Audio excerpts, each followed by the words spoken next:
الحمد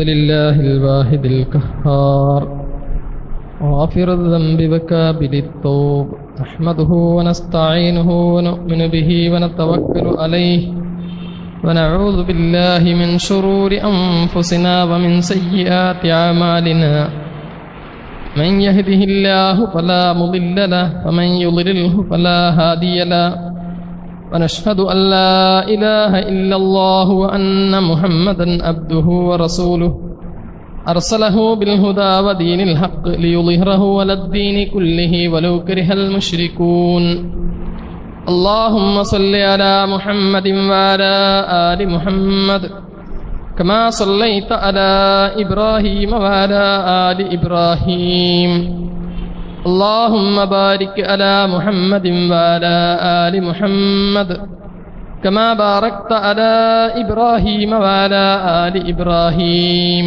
إنك حميد مجيد يا أيها الذين آمنوا اتقوا الله حق تقاته ولا تموتن إلا وأنتم مسلمون بسم الله الرحمن الرحيم يوم تقلب وجوههم في النار يقولون يا ليتنا أطعنا الله وأطعنا الرسول وقالوا ربنا إنا أطعنا ساداتنا وكبراءنا فأضلونا السبيلا ربنا آتهم ضعفين من العذاب والعنهم لعنا كبيرا رب اشرح لي صدري ويسر لي أمري واحلل عقدة من لساني يفقهوا قولي. ബഹുമാന്യരായ വിശ്വാസിനികളെ, അള്ളാഹുവിൻ്റെ ആജ്ഞാനിർദ്ദേശങ്ങൾ ജീവിതത്തിൻ്റെ എല്ലാ മേഖലയിലും പരമാവധി പാലിച്ചുകൊണ്ട് ഈമാനും തഖ്വയും മുറുകെ പിടിച്ച് ജീവിതം മുന്നോട്ട് നയിക്കാൻ ശ്രമിക്കണമെന്ന് ആമുഖമായി എന്നോടും നിങ്ങളോടും ഉണർത്തുകയാണ്. അള്ളാഹു തഖ്വയോടുകൂടി ജീവിക്കുവാനും മരണസമയത്ത് ഈമാനോടുകൂടി മരിക്കുവാനുമുള്ള തൗഫീക്ക് നമുക്കേവർക്കും പ്രദാനം ചെയ്യുമാറാവട്ടെ. കഴിഞ്ഞ ആഴ്ച വിശ്വാസികൾക്കിടയിലുള്ള ഭിന്നതയെക്കുറിച്ചും ആ ഭിന്നത വന്ന വഴികളെക്കുറിച്ചുമൊക്കെ സൂചിപ്പിച്ചിരുന്നു. ഇത്തരം വിഷയങ്ങളിൽ ഏറ്റവും കൂടുതൽ ചർച്ച ചെയ്യപ്പെടുകയും നിർണായകമായ പങ്ക് വഹിക്കപ്പെടുകയും ചെയ്യുന്ന ആളുകളാണ് പണ്ഡിതന്മാർ എന്ന് പറയുന്നത്, ഇസ്ലാമിക പണ്ഡിതന്മാർ. ലോകത്ത് മതം നിലനിർത്തുന്നതിലും മതം പ്രബോധനം ചെയ്യുന്നതിലും മതത്തിൻ്റെ ശരീഅത്തുകളെ കാത്തുസൂക്ഷിക്കുന്നതിലും പണ്ഡിതന്മാർ വഹിച്ച പങ്ക് അനിഷേധ്യമാണ്. അതോടൊപ്പം ഇസ്ലാമിക ശരീഅത്തും മുസ്ലിം സമുദായത്തിനിടയിലുള്ള ഐക്യം തകർക്കുന്നതിലും പണ്ഡിതന്മാരുടെ പങ്ക് അനിഷേധ്യമായതാണ്. ഈ രംഗത്ത് വിശ്വാസികൾ എന്ത് നിലപാട് സ്വീകരിക്കണം എന്നതാണ് നമുക്ക് ആലോചിക്കാനുള്ളത്. പണ്ഡിതന്മാരെക്കുറിച്ച് വിശുദ്ധ ഖുർആൻ ഏറെ പുകഴ്ത്തി സംസാരിച്ചത് കാണാൻ സാധിക്കും. വിജ്ഞാനമുള്ളവർക്കാണ് കാര്യങ്ങൾ മനസ്സിലാവുന്നത്, വിജ്ഞാനമുള്ളവരാണ് അള്ളാഹുവിനെ ഏറ്റവും കൂടുതൽ ഭയപ്പെടുന്നവർ. ഇന്നമാ യഖ്ഷല്ലാഹ മിൻ ഇബാദിഹിൽ ഉലമാ, പണ്ഡിതന്മാരാണ് അള്ളാഹുവിനെ ഏറ്റവും കൂടുതൽ ഭയപ്പെടുന്നവർ, അള്ളാഹുവിനോട് ഖുശൂ ഉണ്ടാകുന്നവർ. പ്രവാചകന്മാരുടെ കാലശേഷം ലോകത്ത് മതം എത്തിച്ചു കൊടുക്കുന്നതിൽ പണ്ഡിതന്മാർ വഹിച്ചിട്ടുള്ള പങ്ക് സ്തുത്യർഹമായ പങ്കുകൾ വഹിച്ചത് നമുക്ക് കാണാൻ സാധിക്കും. അതുകൊണ്ടാണ് ആലിമീങ്ങളെ, വിജ്ഞാനമുള്ളവരെ ആദരിക്കുവാനും ബഹുമാനിക്കുവാനും ഇസ്ലാം പഠിപ്പിക്കുന്നത്. നമുക്ക് ചരിത്രത്തിൽ ഉടനീളം പരിശോധിച്ചാൽ 14 നൂറ്റാണ്ട് കാലത്തെ ചരിത്രം പരിശോധിച്ചു നോക്കിയാൽ ചില പണ്ഡിതന്മാരെ കാണാൻ സാധിക്കും. ആ പണ്ഡിതന്മാർ ലോകത്ത് ഒരിക്കലും മറക്കാൻ കഴിയാത്ത സംഭാവനകൾ മുസ്ലിങ്ങൾക്ക് നൽകിയ പണ്ഡിതന്മാരെ കാണാൻ സാധിക്കും. മഹാനായ ഇമാം ബുഖാരി റഹ്മത്തുള്ളാഹി അലൈഹി ലോകത്ത് തുല്യതയില്ലാത്ത സംഭാവന അർപ്പിച്ച മഹാനായ പണ്ഡിതനാണ്. കഴിഞ്ഞ ആഴ്ച നമ്മൾ സൂചിപ്പിച്ചിരുന്നു, ഇസ്ലാമിക സമൂഹത്തിൽ മുസ്ലിം സമുദായത്തിൽ ഭിന്നതക്ക് ആക്കം കൂട്ടിയത് ഷിയായിസവും അതുപോലെ തന്നെ ജൂതായിസവും പങ്കെടുത്തുകൊണ്ടാണ് ഒന്നിച്ചാണെങ്കിൽ അവർ ഏറ്റവും വലിയ ആയുധമായിട്ട് ഉപയോഗിച്ചിരുന്നത് വ്യാജ ഹദീസുകൾ നിർമ്മിച്ചുകൊണ്ടായിരുന്നു. പുതിയ പുതിയ ഹദീസുകൾ റസൂലുള്ളാഹി സ്വല്ലല്ലാഹു അലൈഹി വസല്ലമയുടെ മേൽ ഉണ്ടാക്കിയിട്ട് അത് പ്രചരിപ്പിച്ചുകൊണ്ടാണ് മുസ്ലിം സമുദായത്തിൽ ഭിന്നത ഉണ്ടാക്കിയതെങ്കിൽ മഹാനായ ഇമാം ബുഖാരി റഹ്മത്തുള്ളാഹി അലൈഹിയുടെ സേവനം എന്ന് പറയുന്നത് തന്റെ ഒരു പുരുഷായുസ് മുഴുവനും ഹദീസുകളുടെ ശരിയും തെറ്റും കണ്ടെത്തുവാനുള്ള നിരന്തരമായ അധ്വാനം. 8 ലക്ഷത്തോളം ഹദീസുകൾ ശേഖരിച്ച് അതിൽ നിന്ന് 6000 ഹദീസുകൾ, അതിൽ തന്നെയും ചിലപ്പോ അബദ്ധങ്ങൾ സംഭവിച്ചിട്ടുണ്ടാകാം. അത്രയേറെ സൂക്ഷ്മതയോടുകൂടി ഈ ഹദീസിന്റെ വിഷയത്തിൽ ലോകത്ത് ഇത്ര വലിയ സംഭാവന നൽകിയ മഹാനായ പണ്ഡിതൻ ഇമാം ബുഖാരിയും അതുപോലെ തന്നെ മുഹദ്ദിസീങ്ങളായ പണ്ഡിതന്മാരും ലോകത്ത് ചെയ്ത കർത്തവ്യം എന്ന് പറയുന്നത് ഏറ്റവും ചുരുങ്ങിയത് പിന്നീട് റസൂലുള്ളാഹി സല്ലല്ലാഹു അലൈഹി വസല്ലമയുടെ മേൽ ഹദീസ് കെട്ടിയുണ്ടാക്കുന്ന പ്രവണത അവസാനിപ്പിക്കുവാനെങ്കിലും ആ മഹാന്മാരായ പണ്ഡിതന്മാരുടെ ത്യാഗ പരിശ്രമങ്ങളെ കൊണ്ട് സാധിച്ചിട്ടുണ്ട്. ഇനി ഇതുപോലെയുള്ള കുറെ പണ്ഡിതന്മാർ നിങ്ങൾ ആലോചിച്ചു നോക്ക്. മുസ്ലിം ലോകം ഒരുപക്ഷെ ഇന്ന് കാണുന്ന അവസ്ഥയിലാകുമായിരുന്നില്ല ഉണ്ടാവുക. അബ്ബാസിയ ഖിലാഫത്തിന്റെ കാലത്ത് ശാസ്ത്ര സാങ്കേതിക രംഗത്ത് മുസ്ലിം സമുദായം ഒരുപാട് മുന്നോട്ട് പോയി. ഈ മുന്നോട്ട് പോക്കിനെ തടഞ്ഞു നിർത്തിയിരുന്നത് ഗ്രീക്ക് യവന തത്വചിന്തകൾ മുസ്ലിങ്ങൾക്കിടയിലേക്ക് കടത്തിക്കൊണ്ടുവരികയും അതുപോലെ തന്നെ കർമ്മശാസ്ത്ര വിഷയങ്ങളിലെ തർക്കങ്ങളിൽ മുസ്ലിം സമുദായത്തെ മുഴുമിപ്പിക്കുകയും ചെയ്തിട്ടാണ് മുസ്ലിം സമുദായത്തിന്റെ വൈജ്ഞാനിക മുന്നേറ്റത്തെ തടയിട്ടത്. ഒരു കാലത്ത് മുസ്ലിങ്ങൾക്കിടയിലെ കാര്യമായ ചർച്ച ഈ വിശുദ്ധ ഖുർആൻ സൃഷ്ടിയാണോ സൃഷ്ടാവാണോ എന്ന് ചോദിച്ചിട്ടുള്ള തർക്കങ്ങൾ. ഒരു ഭാഗത്ത് മുഅ്തസിലി ചിന്താഗതികൾ എല്ലാം ബുദ്ധി കൊണ്ട് മാത്രം നഖലിന് വിശുദ്ധ ഖുർആനിനോ ഹദീസിനോ പൂർവികന്മാരുടെ അഭിപ്രായങ്ങൾക്കോ യാതൊരു പ്രാധാന്യവുമില്ല, ഒരു സ്ഥാനവുമില്ലാതെ പൂർണ്ണമായും അവനവന്റെ ബുദ്ധി കൊണ്ട് മാത്രം മതത്തെ കാണുന്ന മുഅ്തസിലി ചിന്താഗതികൾ ഒരു ഭാഗത്ത്. വേറൊരു ഭാഗത്ത് ഇസ്ലാം എന്ന് പറയുന്നത്, മതമെന്ന് പറയുന്നത് സാധാരണക്കാരായ ആളുകൾക്ക് മനസ്സിലാകാത്ത ഭാഷയിൽ അവരിലേക്ക് സൂഫിസത്തിന്റെ നിഗൂഢമായ തത്വങ്ങൾ, നിഗൂഢമായ ദർശനങ്ങളെ പ്രചരിപ്പിക്കുവാൻ തുടങ്ങിയപ്പോ മഹാനായ അഹ്മദ് ബിൻ ഹംബൽ റഹ്മത്തുള്ളാഹി അലൈഹി ലോകത്ത് തുല്യതയില്ലാത്ത പീഡനങ്ങൾക്ക് വിധേയനായ പണ്ഡിതനാണ് അഹ്മദ് ബിൻ ഹംബൽ റഹ്മത്തുള്ളാഹി അലൈഹി. അദ്ദേഹത്തിന് നിർവഹിക്കാനുണ്ടായിരുന്ന ദൗത്യം ഒരു ഭാഗത്ത് മുഅ്തസിലി ചിന്താഗതികൾക്കെതിരെ, വേറൊരു ഭാഗത്ത് ഗ്രീക്ക് തത്വചിന്തകൾ മുസ്ലിങ്ങളിലേക്ക് കടന്നു വരുന്നതിനെതിരെ, മറ്റൊരു ഭാഗത്ത് സൂഫിസത്തിന്റെ കടന്നുകയറ്റത്തിനെതിരെ, ഇതിനെതിരായിട്ട് പടപൊരുതിയിട്ടുള്ള മഹാനായ പണ്ഡിതനായിരുന്നു അഹ്മദ് ബിൻ ഹംബൽ റഹ്മത്തുള്ളാഹി അലൈഹി.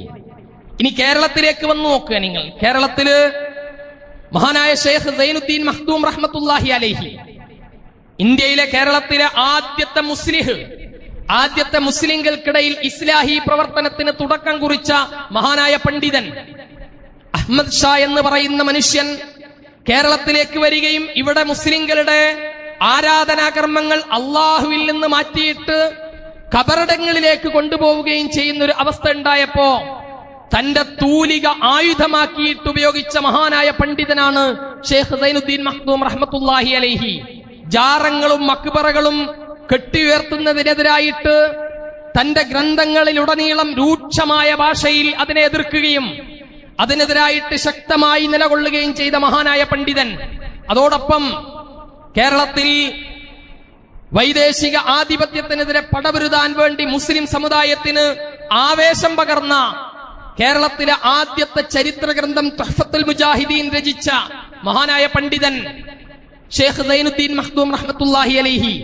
മമ്പുറം സയ്യിദ് അലവി തങ്ങള് മമ്പുറത്തെ മിമ്പറിന്റെ മുകളിൽ നിന്നുകൊണ്ട് ഈ ഖബറാരാധനക്കും അതുപോലെ തന്നെ ജാറങ്ങളിലും മക്ബറകളിലേക്കും മുസ്ലിങ്ങളുടെ ആരാധനകൾ ഒഴുകിപ്പോകുന്നതിനുമെതിരായിട്ട് ശക്തമായിട്ട് ജുമാ ഖുത്ബകളിൽ മുസ്ലിങ്ങളെ ഉത്ബോധിപ്പിച്ച മമ്പുറം സയ്യിദ് അലവി തങ്ങളെ പോലെയുള്ള പണ്ഡിതന്മാർ. ഞാൻ സൂചിപ്പിച്ചത് ഇസ്ലാമിക ചരിത്രത്തിൽ ഇങ്ങനെയുള്ള ചില പ്രശോഭിക്കുന്ന നക്ഷത്രങ്ങളെ കാണാൻ സാധിക്കും. പണ്ഡിതന്മാർ ലോകത്തിന് നൽകിയിട്ടുള്ള സംഭാവന, ഇസ്ലാമിനെ നിലനിർത്താനുള്ള സംഭാവന. സർഹിന്ദ്, അഹമ്മദ് സർഹിന്ദ്, മുജദ്ദിദ് അൽ ഫുസാനി എന്നറിയപ്പെടുന്ന, 2ാം സഹസ്രാബ്ദത്തിലെ മുജദ്ദിദ് എന്നറിയപ്പെടുന്ന മഹാനായ പണ്ഡിതൻ. ഒരു കാലം നമുക്കറിയാം, ഇന്ത്യ ഏകദേശം 900 കൊല്ലക്കാലത്തോളം മുസ്ലിങ്ങൾ ഭരിച്ചിട്ടുണ്ട്. ഈ മുസ്ലിം ഭരണാധികാരികളുടെ കൂട്ടത്തിലെ സുപ്രധാന പങ്ക് വഹിച്ചവരാണ് മുഗൾ ചക്രവർത്തിമാർ. പക്ഷേ ഈ മുഗൾ ചക്രവർത്തിമാരിലെ സുപ്രധാന ഖലീഫമാർ, രാജാക്കന്മാർ, അവർ ഇസ്ലാമിന് എതിരെ തിരിഞ്ഞിരുന്നില്ല എങ്കിൽ ഒരുപക്ഷെ ഇന്ത്യയിലെ മുസ്ലിങ്ങളുടെ ചരിത്രം ഇങ്ങനെയാകുമായിരുന്നില്ല. അക്ബർ ചക്രവർത്തിക്ക് 2 പണ്ഡിതന്മാർ ഉപദേശിച്ചു കൊടുത്തതിന്റെ അടിസ്ഥാനത്തിലാണ് ദീനെ ഇലാഹി എന്ന് പറയുന്ന ഒരു മതമുണ്ടാക്കിയത്. അസ്സലാമു അലൈക്കും എന്ന ഇസ്ലാമിന്റെ അഭിവാദ്യ വാചകങ്ങളെപ്പോലും നിഷേധിച്ചു. അല്ലാഹു അക്ബർ എന്നേ പറയാൻ പാടുള്ളൂ. അതിന് മറുപടിയായിട്ട് വഅലൈക്കും അസ്സലാം എന്ന് പറയുന്നതിന് പകരം ജല്ല ജലാലുഹു, ഇത് അദ്ദേഹത്തിന്റെ പൗത്രന്റെ പേരാണ്, ഈ പേരുകൾ മാത്രമേ ഉച്ചരിക്കാൻ പാടുള്ളൂ എന്ന് പറഞ്ഞുകൊണ്ട് മുസ്ലിമീങ്ങളെ പീഡിപ്പിച്ചിരുന്ന അക്ബർ ചക്രവർത്തിയുടെ കാലത്ത്, അതുപോലെ തന്നെ നേരത്തെ സൂചിപ്പിച്ചതുപോലെ മുസ്ലിം സമുദായത്തിനിടയിൽ അന്ധവിശ്വാസങ്ങളും അനാചാരങ്ങളും കൂട്ടിക്കലർത്തിയിരുന്ന സൂഫി ചിന്താഗതികൾ വന്നിരുന്ന കാലത്ത് അതിനെതിരായിട്ട് ശക്തമായി പടനയിച്ചിരുന്ന അഹമ്മദ് സർഹിന്ദ്, മുജദ്ദിദ് അൽ ഫുസാനി എന്നറിയപ്പെടുന്ന അഹമ്മദ് സർഹിന്ദിനെ പോലെയുള്ള, ഞാൻ സൂചിപ്പിച്ചത് ഇന്ത്യയിലും കേരളത്തിലും ലോകത്താകമാനവും പണ്ഡിതന്മാർ നൽകിയിട്ടുള്ള സേവനത്തെ വിസ്മരിക്കുവാൻ സാധിക്കുകയില്ല. അത്രയേറെ ഇസ്ലാമിനെ നിലനിർത്തുന്നതിൽ, ഇസ്ലാമിക ശരീഅത്തിനെയും മുസ്ലിമീങ്ങളുടെ ആദർശത്തെ നിലനിർത്തുന്നതിലും പണ്ഡിതന്മാർ വലിയ പങ്ക് വഹിച്ചിട്ടുണ്ട്. പക്ഷേ ഇതേ പണ്ഡിതന്മാർ, ഈ പണ്ഡിതന്മാരെ കുറിച്ചാണ് അള്ളാഹുവിന്റെ ഖുർആൻ പറയുന്നത്, ഇന്നമാ യഖ്ശല്ലാഹ മിൻ ഇബാദിഹിൽ ഉലമാ, ഏറ്റവും കൂടുതൽ അള്ളാഹുവിനെ ഭയപ്പെടുന്നവർ പണ്ഡിതന്മാരാണ് എന്ന് സൂചിപ്പിച്ചത് ഇത്തരത്തിലുള്ള ലോകത്തെ നന്മയിലേക്ക് നയിച്ചിട്ടുള്ള ആലിമീങ്ങളെ കുറിച്ചാണ്. എന്നാൽ ഇതേ പണ്ഡിതന്മാരെ കുറിച്ച് തന്നെ വിശുദ്ധ ഖുർആൻ നൽകുന്ന ഒരു മുന്നറിയിപ്പുണ്ട്. ഇന്ന കസീറൻ മിനൽ അഖ്ബാരി വറഹ്ബാൻ ലയഅകുലൂന അംവാലൻ നാസ ബിൽ ബാത്തിൽ വയസുദ്ദൂന അൻ സബീലില്ലാഹ്. ധാരാളം പണ്ഡിതന്മാർ, അധിക പണ്ഡിതന്മാരും മനുഷ്യരുടെ സമ്പത്ത് അന്യായമായിട്ട് തിന്ന് കൊഴുക്കുന്നവരാണ്. അതോടൊപ്പം അവർ മതത്തിൽ നിന്ന്, ഇസ്ലാമിന്റെ യഥാർത്ഥ പാന്താവിൽ നിന്ന് ആളുകളെ വഴിതെറ്റിച്ച് കളയുകയും ചെയ്യുന്ന അവസ്ഥയുണ്ടാകുമെന്ന് വിശുദ്ധ ഖുർആനിന്റെ ഒരു മുന്നറിയിപ്പുണ്ട്. ഇവിടെയാണ് നമ്മൾ ശ്രദ്ധിക്കേണ്ട ഒരു വിഷയം. പലപ്പോഴും ലോകത്ത് പിഴച്ച ചിന്താഗതികൾ മുസ്ലിങ്ങൾക്ക് ഇടയിലേക്ക് കടത്തിക്കൊണ്ടുവന്നത് ശത്രുക്കൾ ആയുധമായിട്ട് ഉപയോഗിച്ചിട്ടുള്ളത് പണ്ഡിതന്മാരെയാണ് എന്നത് നമ്മൾ മനസ്സിലാക്കുക. ലോകത്ത് മുസ്ലിമീങ്ങൾക്ക് ഏറ്റവും വലിയ ദുരന്തം, ഇബ്നു കസീറിന്റെ റഹ്മത്തുള്ളാഹി അലൈഹി, അദ്ദേഹത്തിന്റെ ഭാഷയിൽ പറഞ്ഞാൽ ആദം നബി അലൈഹിസ്സലാമിന്റെ കാലശേഷം ഇന്ന് വരെ ഉണ്ടായിട്ടുള്ളതിൽ വെച്ച് മുസ്ലിമീങ്ങൾക്ക് ഏറ്റവും വലിയ ദുരന്തം ഏതാണെന്ന് ചോദിച്ചാൽ താർത്താരികളുടെ ആക്രമണമാണ് മുസ്ലിങ്ങൾ നേരിട്ട ഏറ്റവും വലിയ വെല്ലുവിളി. വായിക്കണം പ്രിയപ്പെട്ട ചെറുപ്പക്കാർ, വായനാശീലമുള്ള ആളുകൾ ആ ചരിത്രമൊന്ന് വായിക്കണം. കണ്ണീരോടുകൂടിയല്ലാതെ വായിച്ചു തീർക്കാൻ പറ്റാത്ത ഒരു ചരിത്രമാണത്. ബുഖാറയിൽ നിന്ന് തുടങ്ങി, സമർക്കന്ദിൽ നിന്ന് തുടങ്ങിയിട്ട് ബഗ്ദാദ് വരെ എന്ന് പറഞ്ഞാൽ ഇസ്ലാമിക സാമ്രാജ്യത്തിന്റെ, ഇസ്ലാമിക രാജ്യങ്ങളിൽ മുഴുവനും പടയോട്ടം നടത്തി മുഴുവൻ നഗരങ്ങളും ചെങ്കിസ് ഖാന്റെ നേതൃത്വത്തിലുള്ള മംഗോളിയക്കാരായ താർത്താരികൾ തകർത്ത് തരിപ്പണമാക്കി കളഞ്ഞൊരു ചരിത്രമുണ്ട്. ഇബ്നുൽ അസീർ പറയുന്നൊരു കാര്യം, ഞാൻ ഈ സംഭവത്തിന്റെ മുമ്പ് മരിച്ചു പോയിരുന്നെങ്കിൽ എത്ര നന്നായിരുന്നു എന്ന് പലപ്പോഴും ഞാൻ ആലോചിച്ചു പോയിട്ടുണ്ട്. ബഗ്ദാദിന്റെ തെരുവീതികൾ മയ്യത്തുകൾ കൊണ്ട് കുന്നുകൂടിയിട്ടുള്ള അനുഭവം ലോകത്തിന്റെ മുസ്ലിം ലോകം മുഴുവനും മരവിച്ചു പോയിരുന്ന ഒരു കാലഘട്ടമുണ്ട്. ഇവിടെയാണ് നമ്മൾ ശ്രദ്ധിക്കേണ്ടത്. ഈ താർത്താരികളുടെ അക്രമങ്ങൾക്ക് ഇറാഖിൽ, കൂഫയിൽ, ബഗ്ദാദിൽ അതിന് അവർക്ക് പിന്തുണ നൽകിയിരുന്നത്, അവരെ കൂടെ നിന്നിരുന്നത് അന്നുണ്ടായിരുന്ന ചില സൂഫി പണ്ഡിതന്മാർ ഇവരുടെ കൂടെ നിന്നു എന്ന് ഇബ്നുൽ അസീറിനെ പോലെയുള്ള ചരിത്രകാരന്മാർ സൂചിപ്പിക്കുന്നു. ഇനി സൂചിപ്പിച്ചത് പണ്ഡിതന്മാർ ഒരു ഭാഗത്ത് ഇസ്ലാം, ഖുർആൻ, അള്ളാഹുവിന്റെ റസൂൽ പണ്ഡിതന്മാരെ ആദരിക്കുവാനും പണ്ഡിതന്മാരെ പുകഴ്ത്തിക്കൊണ്ടും സംസാരിച്ചുവെങ്കിൽ ഇതേ പണ്ഡിതന്മാരെ കൊണ്ട് തന്നെ വിശുദ്ധ ഖുർആൻ പറഞ്ഞു, ജനങ്ങളെ ഇസ്ലാമിന്റെ വഴിയിൽ നിന്ന് തെറ്റിക്കുന്നതിൽ മുഖ്യ പങ്ക് വഹിക്കുന്നത് പണ്ഡിതന്മാരും പുരോഹിതന്മാരുമാണ്. അതിന്റെ ഒരു ഉദാഹരണമാണ് ഞാൻ സൂചിപ്പിച്ചത് താർത്താരികളുടെ അക്രമത്തെക്കുറിച്ച്. നേരത്തെ സൂചിപ്പിച്ചിരുന്നു, അക്ബർ ചക്രവർത്തിയുടെ കാലത്ത് ദീനെ ഇലാഹി എന്ന് പറയുന്ന ഒരു മതം അദ്ദേഹം ഉണ്ടാക്കി. എന്തിനായിരുന്നു അത്? ഇസ്ലാമിക ദർശനത്തിന് പകരം ഹൈന്ദവ ദർശനത്തെ കൂടി കൂട്ടിയിട്ട് സ്വന്തമായിട്ടൊരു മതമുണ്ടാക്കുക എന്ന ലക്ഷ്യത്തോടുകൂടി. ഈ ഉപദേശം കൊടുക്കുന്നത് ഹൈന്ദവ പണ്ഡിതന്മാരല്ല. അക്ബർ ചക്രവർത്തിക്ക് ഈ ഉപദേശം കൊടുത്തിരുന്നത് ഹൈന്ദവ പണ്ഡിതന്മാരോ അമുസ്ലിം സഹോദരങ്ങളോ അല്ല, മറിച്ച് അബുൽ ഫളിൽ എന്ന് പറയുന്ന, അതുപോലെ തന്നെ ഫൈസി എന്ന് പറയുന്ന രണ്ട് പണ്ഡിതന്മാർ. ഇവരാരാണെന്നറിയുമോ? വിശുദ്ധ ഖുർആനിന് ഹറഫും പുള്ളിയും ഇടാതെ തഫ്സീർ എഴുതാൻ മാത്രം യോഗ്യതയുണ്ടായിരുന്ന നല്ല പണ്ഡിതന്മാർ, അഗാധ പാണ്ഡിത്യമുണ്ടായിരുന്ന മനുഷ്യർ. ഇവരാണ് അക്ബർ ചക്രവർത്തി ഉപദേശിച്ചു കൊടുക്കുന്നത് ദീനെ ഇലാഹി എന്ന് പറയുന്ന മതമുണ്ടാക്കണമെന്ന്. നേരത്തെ സൂചിപ്പിച്ച സർഹിന്ദിനെ, അഹമ്മദ് സർഹിന്ദിനെ പീഡിപ്പിക്കുവാൻ ജഹാംഗീറിനും അക്ബറിനും ഏറ്റവും കൂടുതൽ പ്രോത്സാഹനം നൽകുന്നത് ഈ രണ്ട് പണ്ഡിതന്മാരാണ്. ഞാൻ സൂചിപ്പിച്ചത് മതത്തിൽ നിന്ന് ആളുകളെ തെറ്റിച്ചു കളയുന്നതിൽ പണ്ഡിതന്മാരും പുരോഹിതന്മാരും മുഖ്യ പങ്ക് വഹിക്കാറുണ്ട് എന്നതിന് ഇന്ത്യയിലെ മുസ്ലിങ്ങൾ സാക്ഷിയാണ്. അക്ബർ ചക്രവർത്തിയുടെ ദീനെ ഇലാഹിയിലൂടെ കേരളത്തിൽ 1500കളുടെ തുടക്കം വരെ കേരളത്തിൽ ജാറങ്ങൾ ഇല്ല. കെട്ടുയർത്തിയിട്ടുള്ള ഖബറുകൾ കേരളത്തിൽ 1500കൾ വരെ കേരളത്തിൽ ഇല്ല. മറിച്ച് അഹമ്മദ് ഷാ എന്ന് പറയുന്ന ഒരു മനുഷ്യൻ കൊണ്ടോട്ടിയിൽ ഷിയായിസത്തിന്റെയും ഭാഗമായിട്ട് എത്തിച്ചേരുകയും അതിനുശേഷമാണ് കേരളത്തിൽ ജാറങ്ങളും മക്ബറകളും ഉണ്ടാകുന്നത്.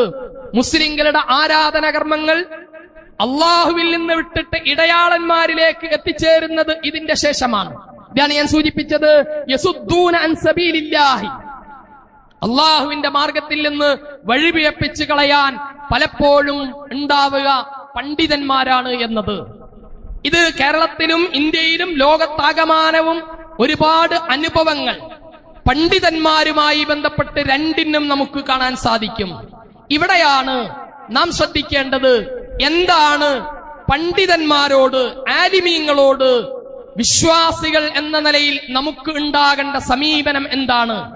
മഹാനായ അബൂബക്കർ സിദ്ദീഖ് റളിയല്ലാഹു അൻഹു, ഉമർ ബിൻ ഖത്താബ് റളിയല്ലാഹു അൻഹും ഒക്കെ പറഞ്ഞൊരു വാചകമുണ്ട്, ഞാൻ എന്ന് സത്യത്തിന്റെ മാർഗത്തിൽ നിൽക്കുന്നുവോ അത്രത്തോളം കാലം നിങ്ങൾ എന്നെ ശക്തിപ്പെടുത്തണം, നിങ്ങൾ എനിക്ക് പിന്തുണ നൽകണം, നിങ്ങൾ എന്റെ കൂടെ ഉണ്ടാകണം.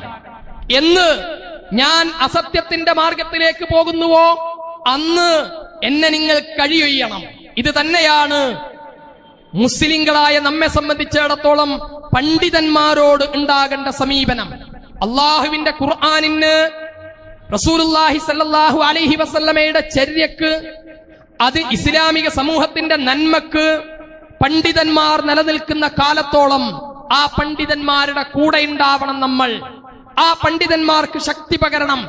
എന്നാൽ വിശുദ്ധ ഖുർആൻ ഒരു പണ്ഡിതനെ കുറിച്ച് സൂചിപ്പിക്കുന്നുണ്ട്. ഖുർആനിന്റെ വാചകങ്ങൾ ഓരോന്നും വളരെ മാന്യമായ വാക്കുകളാണ് വിശുദ്ധ ഖുർആൻ ഉപയോഗിച്ചിട്ടുള്ളത്. പക്ഷേ ഒരു മനുഷ്യനെ കുറിച്ച് നായക്ക് സമാനമാണ് ആ മനുഷ്യനെന്ന് വിശുദ്ധ ഖുർആൻ സൂചിപ്പിച്ചു. വത്രി അലൈഹിം നബഅ അല്ലദീ ആതൈനാഹു ആയാതിനാ ഫഅൻസലഹ മിൻഹാ ഫഅത്ബഅഹു ശൈത്വാനു വകാന മിനൽ ഗാവീൻ. ബനൂ ഇസ്രായേലിലുള്ള ഒരു പണ്ഡിതന്റെ കഥ നീ അവർക്ക് വിവരിച്ചു കൊടുക്കണം. ഞാൻ ആ മനുഷ്യന് പാണ്ഡിത്യം നൽകിയിട്ട് പക്ഷേ ആ നന്മയിൽ നിന്ന്, യഥാർത്ഥ ഇൽമിൽ നിന്ന് ആ മനുഷ്യൻ വഴുതിപ്പോയി. എന്നിട്ട് തിന്മയുടെ മാർഗമാണ് അവൻ തിന്മയുടെ മാർഗത്തിലേക്ക് പിശാച് അവനെ പ്രേരിപ്പിച്ചുകൊണ്ടേയിരുന്നു. അദ്ദേഹത്തിന്റെ കഥ വിശുദ്ധ ഖുർആൻ സൂചിപ്പിക്കുന്നത് വലൗ ശിഅനാ ലറഫഅനാഹു ബിഹാ, നാം ഉദ്ദേശിച്ചിരുന്നെങ്കിൽ ആ വിജ്ഞാനം കൊണ്ട് ആ മനുഷ്യനെ ഉയർത്തുമായിരുന്നു. വലാകിന്നഹു അഖ്ലദ ഇലൽ അർള്, ഭൂമിയിൽ അവൻ ഒട്ടിപ്പിടിക്കുകയായിരുന്നു. ഭൗതിക ചിന്തക്ക് വേണ്ടി, മതം ഭൗതിക ആവശ്യങ്ങൾക്ക് വേണ്ടി ഉപയോഗപ്പെടുത്തുകയായിരുന്നു. മഹാനായ റസൂലുള്ളാഹി സല്ലല്ലാഹു അലൈഹി വസല്ലമ തരുന്ന ഒരു മുന്നറിയിപ്പുണ്ട്.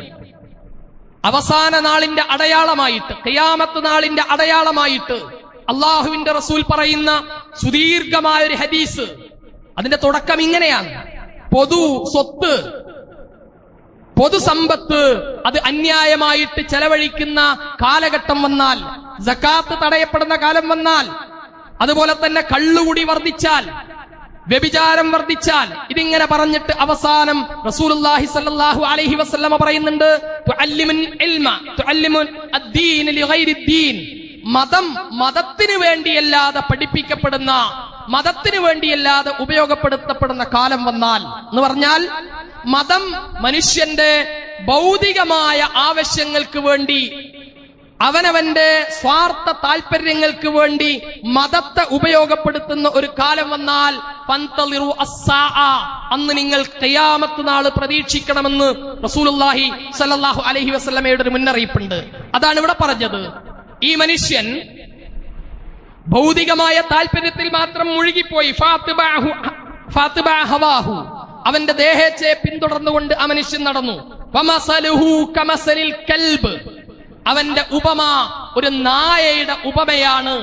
എന്താണ് നായയുടെ സ്വഭാവം? ഇൻ തഹ്മിൽഹു അലൈഹി യൽഹസു, ആ നായയെ നീ ആക്രമിക്കുകയാണെങ്കിൽ അത് നാവ് നീട്ടിക്കൊണ്ടിരിക്കും. വഇൻ ലം ഔ യത്റുഖുഹു യൽഹസ്, നീ അതിനെ ഉപേക്ഷിച്ചാൽ, നീ എറിയുകയോ ഉപദ്രവിക്കുകയോ ഒന്നും ചെയ്തിട്ടില്ലെങ്കിലും അപ്പോഴും നാവ് നീട്ടിക്കൊണ്ടിരിക്കും. ഇതൊരു പണ്ഡിതനെ കുറിച്ച് ഖുർആൻ പറഞ്ഞ വാക്കാണ്. ദാലിക മസലുൽ ഖൗമിൽ ലദീന കദ്ദബൂ ബിആയാതിനാ, അള്ളാഹുവിന്റെ ആയത്തുകളെ നിഷേധിക്കുന്നവർക്കുള്ള ഉപമയാണ് ഇത്. ഫഖ്സുസിൽ ഖസസ ലഅല്ലഹും യതഫക്കറൂൻ, അവർക്ക് ഈ കഥ പറഞ്ഞു കൊടുക്കുക, ഒരുപക്ഷെ നന്നായേക്കാം.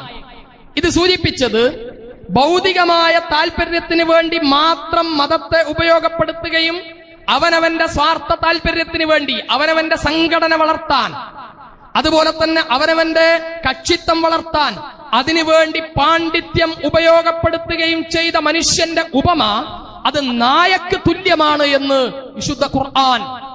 പ്രിയപ്പെട്ടവരെ, നാം ശ്രദ്ധിക്കേണ്ടത്, ഒരു പണ്ഡിതൻ നന്മയുടെ മാർഗത്തിൽ എത്ര കാലത്തോളം മുന്നോട്ട് പോകുന്നോ, അയാൾ ഏത് കക്ഷിയുടെ ആളാവട്ടെ, അയാൾ ഏത് സംഘടനയുടെ ആളാവട്ടെ, അയാൾ ഏത് വിഭാഗത്തിൽപ്പെട്ട ആളാവട്ടെ, അപ്പോഴൊക്കെയും അദ്ദേഹം അള്ളാഹുവിന്റെ ഖുർആനിനും റസൂലുള്ളാഹി സ്വല്ലല്ലാഹു അലൈഹി വസല്ലമയുടെ ചര്യക്കും അനുസരിച്ചാണോ മുന്നോട്ട് പോകുന്നത് എങ്കിൽ അയാളുടെ കരങ്ങൾക്ക് നമ്മൾ ശക്തി പകരണം, അയാളുടെ പിന്നിൽ നമ്മൾ ഉണ്ടാകണം. അങ്ങനെയാണ് നേരത്തെ സൂചിപ്പിച്ച അക്ബർ ചക്രവർത്തിയുടെ കാലത്ത് ദീനെ ഇലാഹി ഉണ്ടാവുകയും ജഹാംഗീറിന്റെ കാലത്ത് അത് ശക്തി പ്രാപിക്കുകയും ചെയ്തപ്പോ അഹമ്മദ് സർഹിന്ദ് എന്ന് പറയുന്ന മഹാപണ്ഡിതൻ അള്ളാഹുവിന്റെ ഖുർആനും റസൂലുള്ളാഹി സ്വല്ലല്ലാഹു അലൈഹി വസല്ലമയുടെ ചര്യനുസരിച്ച് ആളുകളിലേക്ക് ദഅവത്ത് നടത്തി. ആ മനുഷ്യർ അദ്ദേഹത്തിന്റെ കരങ്ങൾക്ക് ശക്തി നൽകി. ആ ശക്തി നൽകിയപ്പോഴാണ് ജഹാംഗീറിന്റെ അവസാന കാലം നമ്മൾ കാണുന്നത്. അദ്ദേഹം ഇസ്ലാമിലേക്ക് തിരിച്ചു വരികയും യഥാർത്ഥ മുസ്ലിമായി തീരുകയും ചെയ്യുന്ന കാഴ്ചയാണ് നമ്മൾ കാണുന്നത്. നന്മ നിലനിർത്തുവാൻ, നന്മക്ക് വേണ്ടി മുന്നോട്ട് പോകാൻ പണ്ഡിതന്മാർക്ക് നമ്മൾ പിന്തുണ നൽകണം. എന്നാൽ ഏതെങ്കിലും അബദ്ധം ചെയ്യുന്ന, അല്ലെങ്കിൽ മുസ്ലിം സമുദായത്തിന് മൊത്തം ദുരന്തമുണ്ടാക്കുന്ന പ്രവർത്തനങ്ങളിൽ ഒരു പണ്ഡിതൻ ഏർപ്പെട്ടാൽ ആ പണ്ഡിതൻ എന്റെ കക്ഷിയുടെ ആളാണ്, എന്റെ സംഘടനയുടെ നേതാവാണ്, അതുകൊണ്ട് ഞാൻ അയാൾക്ക് പിന്തുണ നൽകുമെന്ന് പറയാൻ ഒരു മുസ്ലിമിന് പാടില്ല. വിശുദ്ധ ഖുർആൻ എങ്ങനെയാണ് സഹകരിക്കേണ്ടത് എന്ന് സൂചിപ്പിച്ചിട്ടുണ്ടല്ലോ. തആവനു അലൽ ബിർരി വത്തഖ്വ വലാ തആവനു അലൽ ഇസ്മി വൽ ഉദ്വാൻ. നിങ്ങൾ പരസ്പരം സഹായിക്കണം, സഹകരിക്കണം. ഏതിൽ? നന്മയിൽ നിങ്ങൾ പരസ്പരം സഹായിക്കണം. തിന്മയിൽ ഒരു കാരണവശാലും നിങ്ങൾ സഹകരിക്കരുത് എന്നതാണ് ഖുർആനിന്റെ വാചകം. അതുകൊണ്ട് തന്നെ എന്റെ സംഘടനയുടെ ആളാണ്, എന്റെ ആദർശത്തിന്റെ, എന്റെ ഗ്രൂപ്പിന്റെ ആളാണ് ഈ പണ്ഡിതൻ, അതുകൊണ്ട് അദ്ദേഹം എന്ത് പറഞ്ഞാലും ഞാൻ സ്വീകരിക്കും എന്ന് പറയുന്ന ഒരു നിലപാട് വിശ്വാസിക്ക് ഭൂഷണമല്ല. മറിച്ച് നമ്മൾ പണ്ഡിതന്മാരെ അനുസരിക്കേണ്ടത് അള്ളാഹുവിന്റെ ഖുർആനിനനുസരിച്ചാണോ അദ്ദേഹം നിലപാട് സ്വീകരിക്കുന്നത് എങ്കിൽ നമ്മൾ അദ്ദേഹത്തിന്റെ കൂടെ ഉണ്ടാകണം. ഖുർആനിന് എതിരാണോ, അതെത്ര വലിയ നേതാവായാലും ശരി, എത്ര വലിയ ആലിമായാലും ശരി, അദ്ദേഹത്തെ പിന്തുണക്കാൻ മുസ്ലിങ്ങൾക്ക് പറ്റില്ല. വിശുദ്ധ ഖുർആൻ ഇങ്ങനെ പണ്ഡിതന്മാരെ പിൻപറ്റുന്ന, നേതാക്കന്മാരെ പിൻപറ്റുന്ന ആളുകളുടെ ദുരന്തത്തെക്കുറിച്ച് ശുദ്ധ ഖുർആനിലെ സൂറത്ത് അഹ്സാബിൽ 66 ഹദീസ് ആയത്ത് കാണാൻ സാധിക്കും. യൗമ തുഖല്ലബു വുജൂഹും ഫിന്നാർ, ഭൂമിയിലേക്ക് നരകത്തിലേക്ക് മുഖം കുത്തിക്കൊണ്ട് അവർ വീഴുന്നൊരു അവസ്ഥയുണ്ട്. യഖൂലൂന യാ ലൈതനാ അതഅനല്ലാഹ വ അതഅനർ റസൂൽ, അല്ലാഹുവേ ഞങ്ങൾ അല്ലാഹുവിന്റെയും റസൂലിന്റെയും പാത പിൻപറ്റിയിരുന്നെങ്കിൽ എത്ര നന്നായിരുന്നേനെ എന്ന് എപ്പോഴാ പറയുന്നത്? നരകത്തിലേക്ക് വലിച്ചെറിയപ്പെടുന്ന സമയത്ത് ഈ മനുഷ്യൻ വിലപിക്കുന്ന ഒരു വിലാപമുണ്ട്. ഞാൻ അന്ന് ഇങ്ങനെ കടുംപിടുത്തം പിടിച്ച് നിൽക്കുന്നതിന് പകരം അള്ളാഹുവിന്റെയും റസൂലിന്റെയും പാത പിന്തുടരുന്നെങ്കിൽ എത്ര നന്നായിരുന്നുവേനെ.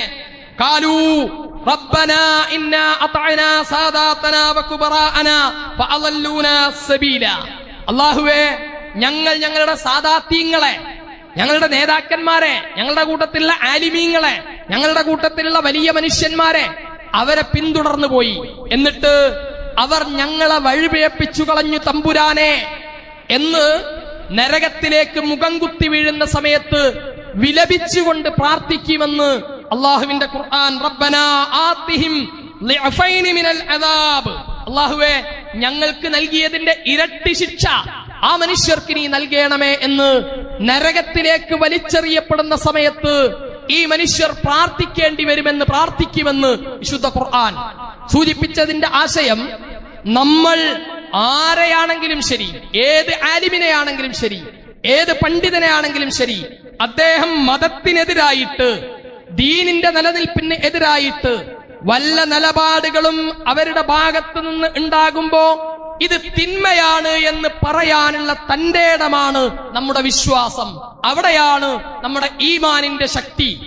അവിടെ സംഘടനയും ഗ്രൂപ്പും ആശയവും നോക്കുന്നതിന്റെ അപ്പുറത്ത് അള്ളാഹുവിന്റെ മതമാണ് നമുക്ക് വലുത്, ഈ ദീനാണ് വലുത്. അള്ളാഹുവിന്റെ ഖുർആനും പ്രവാചകന്റെ ചര്യയുമാണ് നമ്മുടെ ആദർശം എന്നത് ഉറക്കെ പറയാൻ നമുക്ക് സാധിക്കണം. അപ്പോഴാണ് ദീനിന്റെ സഹായികളായിട്ട് ഖുർആൻ പറഞ്ഞതുപോലെ മൻ അൻസാരി ഇലല്ലാഹ്, അള്ളാഹുവിലേക്കുള്ള സഹായികൾ ആരെന്ന് പറയുമ്പോ ഞങ്ങൾ അള്ളാഹുവിന്റെ സഹായികളാണ് എന്ന് പറയാൻ നമുക്ക് പറ്റുന്നത് അത്തരത്തിലൊരു നിലപാട് നമ്മൾ സ്വീകരിക്കുമ്പോഴാണ്. അള്ളാഹു നമ്മെ അനുഗ്രഹിക്കുമാറാവട്ടെ.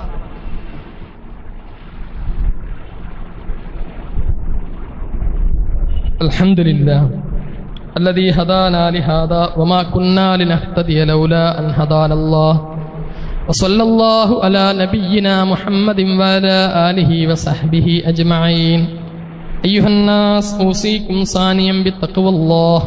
മാന്യ സഹോദരി സഹോദരങ്ങളെ, അള്ളാഹുവിൻ്റെ വിധിവിലക്കുകൾ അനുസരിക്കണമെന്നും തഖ്വയോടെയും ഈമാനോടെയും ജീവിതം മുന്നോട്ട് നയിക്കാൻ ശ്രമിക്കണമെന്നും ഒരിക്കൽ കൂടി എന്നോടും നിങ്ങളോടും ഉണർത്തുകയാണ്. അള്ളാഹു അതിന് നമ്മെ അനുഗ്രഹിക്കുമാറാവട്ടെ. 2-3 കാര്യങ്ങൾ സൂചിപ്പിക്കാനുള്ള. ഒന്നാമത്തേത്, ഇന്ന് ഇതൊരു വെക്കേഷൻ കാലയളവാണ്. വേനൽക്കാലം പ്രബോധന പ്രവർത്തനത്തിന് ഏറ്റവും കൂടുതൽ അനുകൂലമായ സാഹചര്യമുള്ളൊരു കാലത്താണ് നമ്മൾ ജീവിക്കുന്നത്. നാം മനസ്സിലാക്കേണ്ടത്, ഇന്ന് ഇസ്ലാമിനെയും മുസ്ലിങ്ങളെയും തെറ്റിദ്ധരിച്ചിട്ടുള്ള ഒരുപാട് സഹോദരങ്ങൾ, നമ്മൾ ഓർക്കുക, നമ്മുടെ കൂടെ ജോലി ചെയ്യുന്ന, അതുപോലെ തന്നെ നമ്മുടെ അയൽവാസികൾ, നമ്മുടെ അടുത്ത കടക്കാരായ പല സഹോദരങ്ങളും ഇപ്പോഴും ധരിച്ചു വെച്ചിരിക്കുന്നത് ഈ ഖുർആൻ എന്ന് പറയുന്നത് അമുസ്ലിങ്ങളെ കണ്ടയിടത്ത് വെച്ച് കൊല്ലാൻ വേണ്ടി ആവശ്യപ്പെടുന്ന ഗ്രന്ഥമാണ്. അമുസ്ലിങ്ങളെ അന്യായമായിട്ട് മ്ലേച്ഛമായിട്ട് കാഫറുകൾ എന്ന് വിളിക്കുന്ന ഗ്രന്ഥമാണ് ഖുർആൻ. ഇതാണ് തെറ്റിദ്ധരിച്ചിരിക്കുന്നത്. യഥാർത്ഥത്തിൽ ഇസ്ലാം എന്ന് പറയുന്നത് ശാന്തിയിലേക്ക്, സമാധാനത്തിലേക്ക് നയിക്കുന്ന ഗ്രന്ഥമാണ്, മതമാണ് എന്നത് വേറെ ആര് പറഞ്ഞു കൊടുക്കും? ഇവിടെയുള്ള അമുസ്ലിങ്ങൾക്ക് കഴിയുമോ ഇസ്ലാം സമാധാനത്തിൻ്റെതാണ്, ശാന്തിയുടേതാണെന്ന് പറയേണ്ട ബാധ്യത അവർക്കല്ല ഉള്ളത്? നമുക്ക് ഓരോരുത്തർക്കുമുണ്ട്. ഇസ്ലാം ഉദ്ദേശിക്കുന്നത് ശാന്തിയാണ്, സമാധാനമാണ്, വിശാലമായ ഒരു മനസ്കതയാണ്. റസൂലുള്ളാഹി സല്ലല്ലാഹു അലൈഹി വസല്ലമ മദീനയിലെത്തിയപ്പോ ആദ്യം ചെയ്ത പണി അവിടെയുള്ള ബഹുസ്വരതയെ സമാധാനത്തോടുകൂടി നിലനിർത്തുവാനുള്ള കരാറിൽ ഒപ്പിടുകയാണ് ആദ്യം ചെയ്തത്. നിങ്ങൾ മദീനയിലെത്തി. ആദ്യം അവിടുത്തെ ജൂതന്മാരെയും ക്രിസ്ത്യാനികളോടും പറയുന്നത്, ഈ നാടിന്റെ സമാധാനത്തിന് വേണ്ടി, ഈ നാടിന്റെ ശാന്തിക്ക് വേണ്ടി നമ്മൾ ഒരുമിച്ച് നിൽക്കണം. ഞങ്ങളെ ആരെങ്കിലും ആക്രമിച്ചാൽ നിങ്ങൾ ഞങ്ങളുടെ കൂടെ ഉണ്ടാകണം. നിങ്ങളെ ആരെങ്കിലും ആക്രമിച്ചാൽ ഞങ്ങൾ നിങ്ങളുടെ കൂടെ ഉണ്ടാകും. മദീനയുടെ സമാധാനമാണ് നമ്മുടെ ലക്ഷ്യം. ഇത് തന്നെയാണ് ഇന്ത്യയിലെ കേരളത്തിലെ മുസ്ലിങ്ങൾക്ക് ഇവിടെയുള്ള മറ്റുള്ളവരോട് പറയാനുള്ളത്. നമ്മുടെ ലക്ഷ്യം ഈ നാട്ടിന്റെ സമാധാനമാണ്, ഈ നാട്ടിന്റെ ശാന്തിയാണ്. ആ സമാധാനത്തിന്റെ ശാന്തിയുടെ സന്ദേശം ആളുകളിലേക്ക് എത്തിക്കുന്ന ദഅവാ പ്രവർത്തനങ്ങളിൽ, പ്രബോധന പ്രവർത്തനങ്ങളിൽ ഏറ്റവും സജീവമാകാൻ പറ്റിയ അവസരമാണ് നമ്മുടെ മുന്നിലുള്ള ഇപ്പോഴത്തെ കാലാവസ്ഥ. അത് പരമാവധി ഉപയോഗപ്പെടുത്തുവാൻ നമ്മൾ ശ്രദ്ധിക്കുക. രണ്ടാമത്തെ ഒരു കാര്യം സൂചിപ്പിക്കാനുള്ളത്, ഇന്ത്യയിലേക്ക് ഒരു വലിയ അതിഥി എത്തിയിരിക്കുന്നു. മക്കയിലെ മസ്ജിദുൽ ഹറമിലെ ഇമാമ്, അദ്ദേഹം കഴിഞ്ഞ ദിവസം ഇന്ത്യയിലെത്തി, നാളെ കേരളത്തിലെത്തും. കേരളത്തിലെ 2-3 പരിപാടികളിൽ അദ്ദേഹം സംബന്ധിക്കുന്നുണ്ട്. വിശ്വാസികളായ നമ്മെ സംബന്ധിച്ചിടത്തോളം ഒരു ബഹുമത സമൂഹത്തില് ജീവിക്കുന്ന മുസ്ലിങ്ങൾ എന്ന നിലയിൽ വിശ്വാസികളുടെ മുഴുവനും അതിഥിയാണ് അദ്ദേഹം. അദ്ദേഹത്തെ കേൾക്കുവാനും അദ്ദേഹത്തെ സ്വീകരിക്കുവാനും നമുക്ക് എവിടെയാണോ സൗകര്യപ്പെടുക അവിടെ നമ്മൾ പോകണം. അത് വിശ്വാസികൾ എന്ന നിലയിൽ കേരളത്തിലേക്ക് വന്നിട്ടുള്ള വിശ്വാസികളുടെ ഒരു അതിഥി എന്ന നിലയിൽ ആതിഥ്യ മര്യാദയുടെ ഭാഗമാണ്. മക്കയുടെ ഹറമിലെ ഒരു ഇമാം എന്ന് പറയുന്നത് നമ്മെ സംബന്ധിച്ചിടത്തോളം സുപ്രധാനമായ ഒരു വ്യക്തിയാണ്, ഒരു അതിഥിയാണ്. അതുകൊണ്ട് തന്നെ കഴിയുന്ന ആളുകൾ അതുമായി ബന്ധപ്പെട്ട് അദ്ദേഹം പങ്കെടുക്കുന്ന പരിപാടികളിൽ സംബന്ധിക്കുവാൻ ശ്രമിക്കണമെന്ന് ഉണർത്തുകയാണ്. മറ്റൊരു കാര്യം സൂചിപ്പിക്കാനുള്ളത്, ഇത് റജബ് മാസമാണ്. ഈ റജബ് മാസത്തിൽ ഒരുപാട് അന്ധവിശ്വാസങ്ങൾ നമ്മളിലേക്ക് കടത്തിക്കൂട്ടുവാൻ വേണ്ടി ശ്രമിക്കാറുണ്ട്. അതിൽ പ്രധാനപ്പെട്ട ഒന്നാണ് റസൂലുള്ളാഹി സ്വല്ലല്ലാഹു അലൈഹി വസല്ലമ മിഅ്റാജ് നടത്തിയിട്ടുള്ള റജബ് 27 അന്ന് എന്തോ സുന്നത്ത് നോമ്പുണ്ട്, അതുപോലെ തന്നെ എന്തൊക്കെയോ പലഹാരങ്ങൾ ഉണ്ടാക്കൽ സുന്നത്തുണ്ട്. പ്രിയപ്പെട്ട വിശ്വാസികളെ, ഒരു ദിവസം നോമ്പ് നോൽക്കാൻ മടിയുള്ളത് കൊണ്ട് പറയുകയല്ല, അല്ലെങ്കിൽ എന്തെങ്കിലും ഒരു പലഹാരം ഉണ്ടാക്കുന്നതിൽ എന്തെങ്കിലും പ്രയാസമുണ്ടാകുന്നത് കൊണ്ട് പറയുകയല്ല. മറിച്ച് നാം റസൂലുള്ളാഹി സല്ലല്ലാഹു അലൈഹി വസല്ലമ കാണിച്ചു തരാത്ത ഒരു കർമ്മം, അത് മതമാണ് എന്ന് വിശ്വസിച്ചുകൊണ്ട് നമ്മൾ ചെയ്താൽ അതിന്റെ അപകടത്തെ നാം തിരിച്ചറിയണം. മൻ കദിബ അലയ്യ മുതഅമ്മിദൻ ഫല്യതബവ്വ മഖഅദഹു മിനന്നാർ. അല്ലാഹുവിന്റെ റസൂലിന്റെ പേരിൽ ഇല്ലാത്ത കാര്യങ്ങൾ ആരെങ്കിലും ഉണ്ടാക്കി പറഞ്ഞാൽ ഫല്യതബവ്വ മഖഅദഹു മിനന്നാർ, അവൻ നരകത്തിൽ ഒരു സീറ്റ് ഉറപ്പിച്ചുകൊള്ളട്ടെ.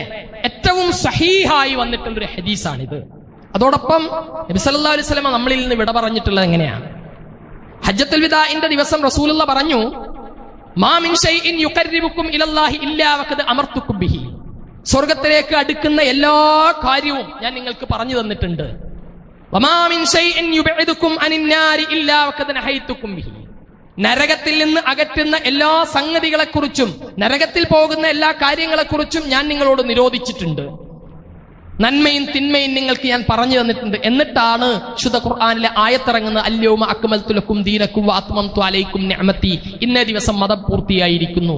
അതിന്റെ ശേഷം ഒരു കർമ്മം റസൂലുള്ളാഹി കാണിച്ചു തരാത്തത് പുണ്യമുള്ളതാണ് എന്ന് നമ്മൾ വിശ്വസിക്കുന്നത് പോലും ആ പ്രവാചകനുള്ള വിശ്വാസത്തിന് കളങ്കം തട്ടും എന്നത് നാം ഓർക്കുക.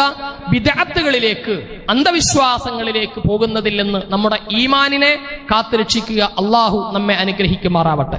റഹ്മാനായ നാഥൻ നമ്മളിൽ നിന്ന് വന്നുപോയ പാപങ്ങൾ നമുക്ക് വിട്ടുപുറത്ത് മാപ്പാക്കി തരുമാറാവട്ടെ.